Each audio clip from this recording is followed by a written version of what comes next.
하시거늘. 아멘. 예, 할렐루야. 오늘 이 시간 가운데 하나님 주신 놀라운 은혜와 평강이 가득하기를 간절히 축복합니다. 아멘. 네, 우리 옆에 분들하고 한번 인사해 보겠습니다. 하나님의 은혜가 충만하기 바랍니다. 한번 인사해 보겠습니다. 네.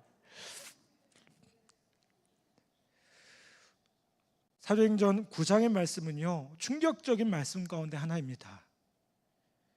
왜 충격적이겠습니까? 사도행전 8장까지만 해도요, 이 사울이라는 인물이 기독교를 그렇게 핍박하던 인물이었습니다. 그런데 이 사도행전 9장에서 드디어 사울이 한순간에 꺾이는 장면이 나옵니다. 여러분, 하나님의 능력이 얼마나 위대합니까? 하나님의 뜻이 작용하며 아무리 거세게 하나님을 대항하는 자라도요, 마치 지푸라기가 꺾이듯이 아무런 힘 없이 거꾸러지는 것을 보게 됩니다. 하나님의 능력 앞에 인간이 얼마나 나약한지, 얼마나 아무것도 아닌지 여기서 깊이 깨달을 수 있음을 보게 됩니다. 사울이 예수님을 믿고 돌아온 사건을 특징 짓는다면 전적인 은혜에 의한 역사라고 할 수가 있습니다. 왜 그래요? 여러분, 사울이 한 일이 있습니까? 아무것도 없습니다. 사울은요, 주님을 거역하기만 했지 자기가 구원을 받겠다고 노력하지 않았습니다. 주님을 찾아 헤매지도 않았습니다.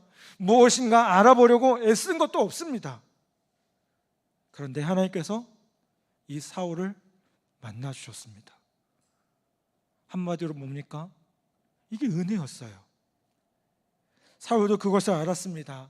그렇기 때문에 사울이 쓴 그 서신서 여러 곳에서 보면 자신이 예수 믿게 된 것을 간증으로 할 때 어떻게 표현하냐면, 나는 오직 은혜로 구원받았다. 나는 오직 은혜로 구원받았다라고 고백합니다.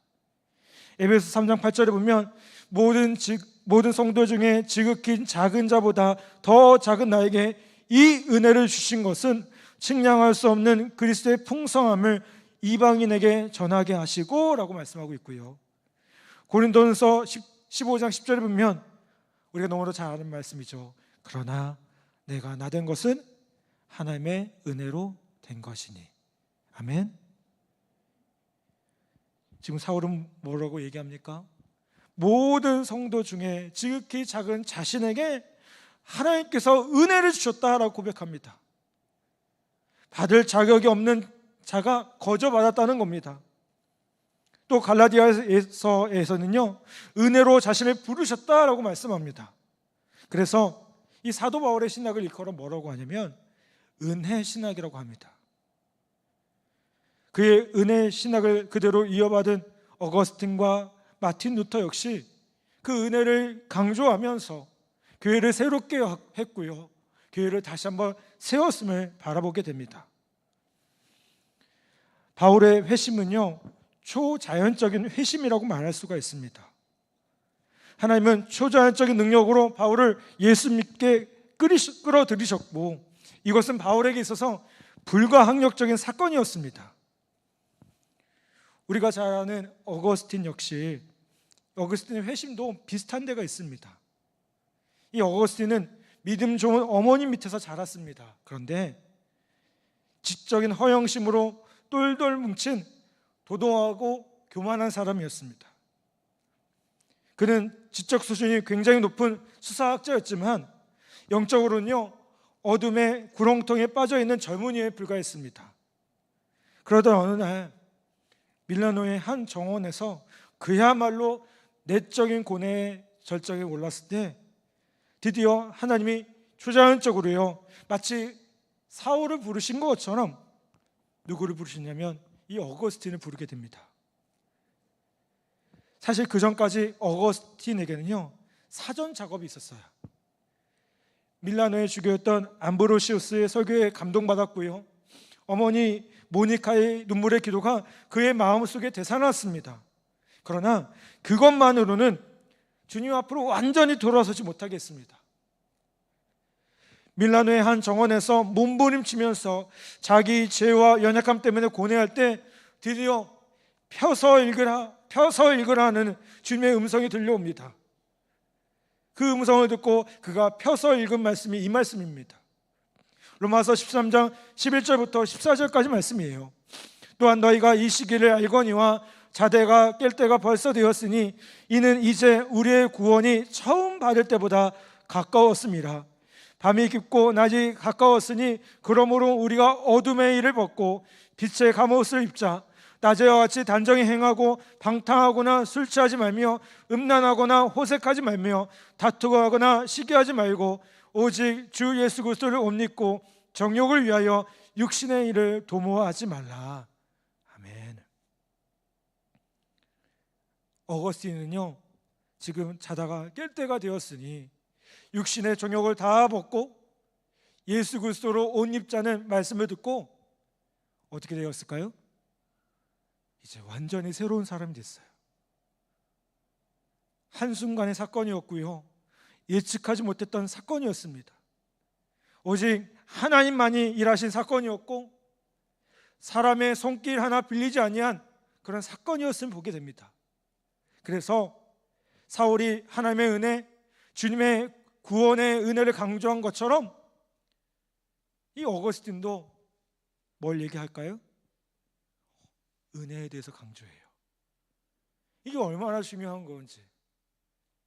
여러분, 그런데 이 은혜의 모습이 기독교 우리 안에 깊이 뿌리 내려져서 우리에게 다가오고 있어요. 여러분, 그 은혜로 말미암아 우리가 구원받았고 그렇게 변화된 삶을 우리가 그렇게 살게 되었다는 거예요. 그리고 이 땅의 교회 위에 그 은혜의 역사가 다시 한번 세워지고 있다는 겁니다. 우리가 잘 아는 종교개혁자 마틴 루터도 마찬가지였습니다. 그는 에르푸르트 대학에서 법학과 신학을 공부하던 학생 시절 여행 도중 천둥을 동반한 폭풍을 만나서 친구가 죽는 일을 당하게 됩니다. 너무나 소름이 끼쳐가지고요, 자신도 모르게 성 안 나요, 성 안 나요 도우소서, 그리하면 내가 수도사가 되겠나이다 하고 서약까지 했다고 합니다. 당시에는 구교회의 풍토였으니 급할 때는 예수를 부르지 않고 성자를 불렀답니다. 그 서약으로 이 마틴 루터는 법학을 중단하고요, 어거스틴 수도에 들어가 수도사가 되었습니다. 그러다가 1508년 드디어 오직 의인은 믿음으로 말미암아 살리라라는 로마서 1장 17절의 말씀을, 주의 음성을 듣고 그의 마음을 짓누르던 그 무거운 짐에서 해방되어지게 됩니다. 그는 아무런 공로 없이 오직 하나님의 은혜로 구원받고 죄 용서받고 예수의 피로 하나님의 자녀가 된다는데 깊은 감명을 받게 됩니다. 그리고 마침내 1517년 이 마틴 루터는 오직 은혜로라는 기치를 들고 종교개혁을 하는데 이르게 됩니다. 여러분, 오늘 말씀에 나오는 사울, 제가 소개했던 어거스틴, 그리고 마틴 루터, 이 세 사람은요, 생각지도 못한 사건을 통해서 구원을 받게 됩니다. 그들이 끝까지 감사하고 그들이 끝까지 감격할 수 있었던 이유가 무엇일까요? 그들이 무언가를 했기 때문에 그랬을까요? 그들이 하나님 앞에 뭔가 잘했고 성실했기 때문에 끝까지 믿음을 지킬 수 있었을까요? 아니요. 값없이 주시는 하나님의 은혜 때문이었어요. 여러분, 오늘날 우리는요, 이 은혜의 신학을 이어받은 후예입니다. 우리가 어떻게 하나님의 자녀로 살아갑니까? 우리가 어떻게 주님을 섬기고 주님의 나라를 위해서 살아갈 수 있겠습니까? 우리가 어떻게 교회를 섬기며 우리 교회가 소망하는 그 비전대로 어떻게 그렇게 나아갈 수 있겠습니까? 그것이 내가 대단해서입니까? 내가 무언가를 해서입니까? 아니요. 그저 우리는 은혜로 그 모든 일들을 감당합니다. 우리가 한 거 아무것도 없어요. 내가 구원받은 것이 내가 노력했기 때문에, 아니면 내가 다른 사람보다 더 나은 점이 있기 때문에 하나님이 나를 인정해 주셨다고 착각하지 않기를 바랍니다. 여러분, 그건요 전적으로 성경과 거리가 먼 생각입니다. 우리가 한 건 뭐밖에 없어요? 주님이 다가오실 때, 은혜로 우리에게 다가오실 때 그저 마음문 하나 연 것밖에 없어요. 어쩌면 그것도요 내가 한 게 아닐 수도 있습니다. 여러분, 주님이 오늘 이 시간 저와 여러분에게 다가오세요. 아멘. 이 예배 가운데 우리의 찬양을 통해서, 우리의 말씀을 통해서, 우리의 기도의 시간들을 통해서 우리의 마음의 문을 두드리고 계십니다. 요한계시록 3장에 보면 볼지어다 내가 문 밖에 서서 두드린다고 말씀하셨습니다. 주님 벌써 두드리고 계셔요. 그런데 내가 한 건 뭐예요? 그 마음의 문을 열고 그분을 받아들이면 돼요. 여러분, 이렇게 말씀하신 분들이 계세요. 아니, 그 문 주님이 여시면 되지 않습니까?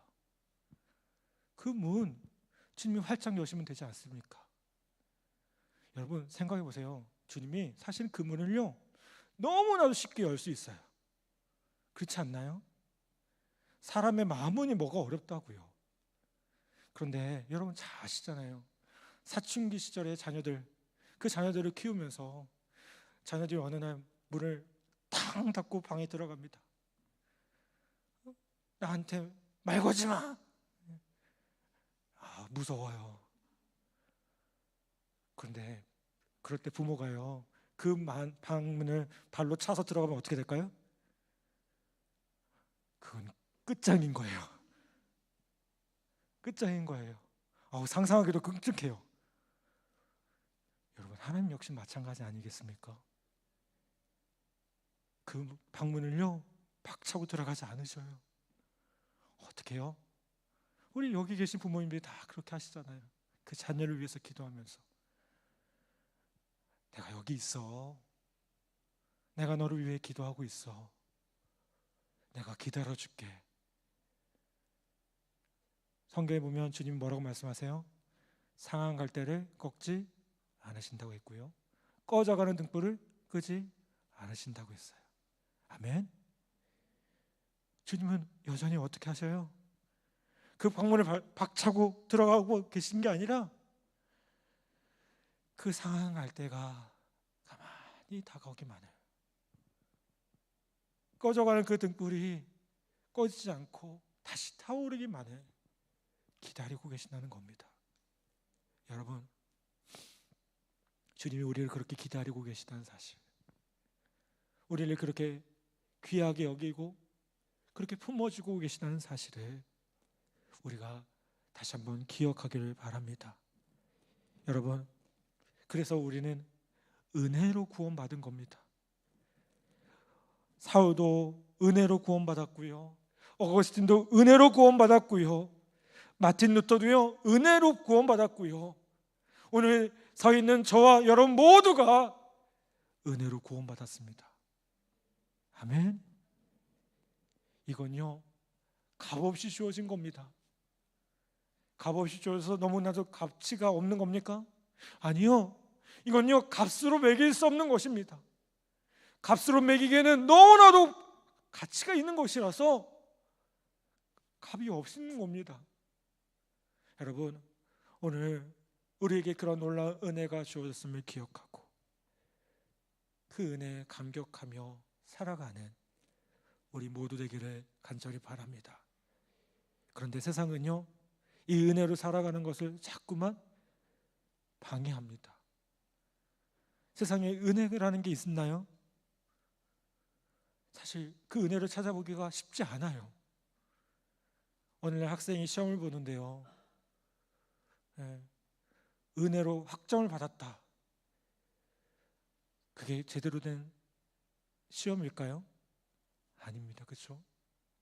학생은 수고한 대로 점수를 받는 게 합당한 모습이에요. 그런데 우리는 그렇게 살다 보니까 인생의 모습들이, 삶의 모습들이 다 그런 것처럼 생각해요.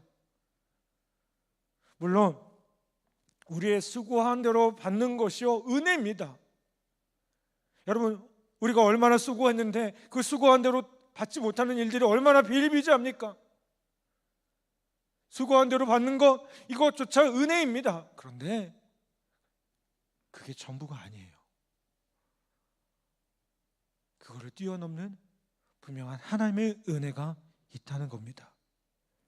사랑하는 여러분, 오늘 우리가 은혜로 살아가고 있는 존재임을 다시 한번 기억하기를 부탁을 드립니다. 여러분, 오늘 이 사도 바울의 모습을 보십시오. 사울이 한 게 있습니까? 하나님을 향해서 한 게 있나요? 이 사울이 주님을 만나기 전까지 한 곳이라고는 예수 믿는 사람들을 잡아 죽이는 일밖에 안 했습니다. 예수 믿는 사람들을 괴롭히는 일밖에 안 했습니다. 그런데 주님은 이 사울을 다메섹으로 가는 그 길에서 만나 주셨죠. 사울아, 사울아, 내가 어찌하여 나를 박해하느냐. 주님이 그렇게 사울을 불러주셨습니다. 그리고 사울은 그 순간 완전히 새로운 삶이 되었습니다. 여러분, 주님은 저와 여러분에게 지금도 그렇게 부르실 겁니다. 사랑하는 아들아, 사랑하는 딸아, 어디 있느냐? 뭐 하고 있느냐? 다시 돌아오지 않을래? 그 마음의 문을 열지 않을래? 마치 사춘기 자녀를 둔 그 부모의 마음처럼 주님은 우리를 그렇게 기다리고 계신다는 겁니다. 여러분, 오늘 이 시간 그 주님의 부르심 앞에 기쁨으로 응답할 수 있는 저와 여러분 모두 되기를 간절히 바랍니다. 우리의 마음의 문을 여십시오. 주님, 내가 내 마음의 문을 엽니다. 주님의 은혜임을 압니다. 주님의 사랑임을 압니다. 주님, 이 내 마음의 문을 받아주시옵소서. 그동안 이 문조차 열지 못했던 연약함을 받아주시옵소서. 오늘 이 시간 이 마음의 문을 엽니다. 주님, 내 속에 찾아와 계시고 내 안에 더욱 풍성한 은혜를 더하여 달라고 함께 나아가는 우리 모두 되기를 간절히 바랍니다. 그렇게 주님과 함께 주님 주신 은혜로 말미암아 감사하고 찬양하는 우리 모든 성도들, 또 우리 모든 이들 다 되시기를 주님의 이름으로 간절히 축복합니다. 아멘. 이 시간 우리 함께 찬양하고 기도하겠습니다.